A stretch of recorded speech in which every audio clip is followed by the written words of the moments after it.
Frost advisory in place for the northern half of the state. It's almost the exact same counties.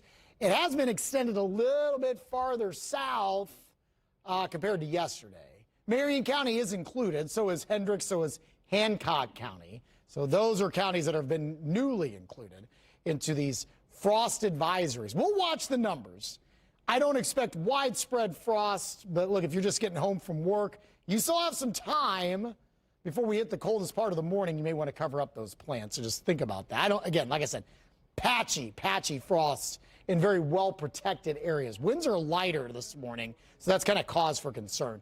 48 degrees, it's crystal clear overhead. Around the metro area, we have slipped to 39 in Greenfield. We'll probably see this tick down a few more degrees over the coming hours. 41 Anderson and Fishers, likewise in Lebanon. 42 currently up in Carmel.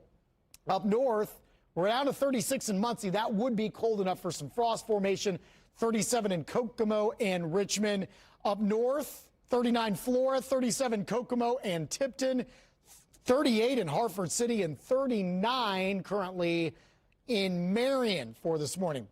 Despite the chilly start, we're actually going to be a bit warmer this afternoon. We had a high of 67 degrees yesterday. I've got us at 61 by lunchtime, 70 degrees later on this afternoon.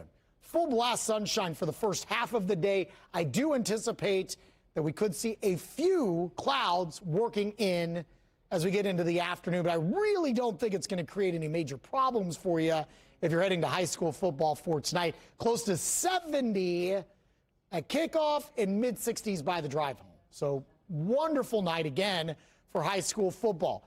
One little hiccup that I have in the forecast here is a cold front that is now dragging through Minnesota and Iowa. And out ahead of that, you do see some clusters of showers and even some thunderstorms that are moving through central and now eastern Iowa. Out ahead of that as well, cloud cover. And I mentioned the clouds will gradually build through the afternoon.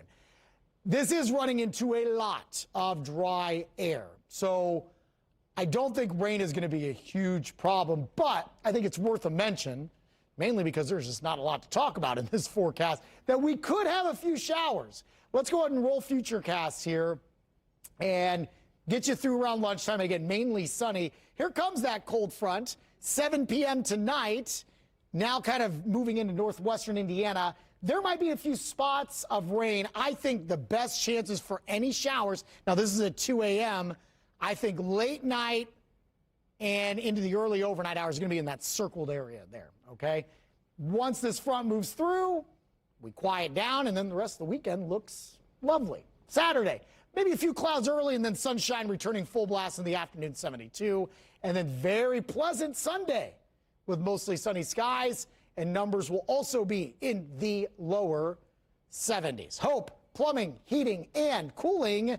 7-day forecast, as just mentioned to Stacy, there is no rain in sight. And on top of that, we're going to be warmer than average, and I see no frosty nights up and coming. So right now is going to be the coldest that we'll have over the next 7 to probably 10 days. 76 on Monday and Tuesday, mid-70s Wednesday, and back to near normal Thursday with highs around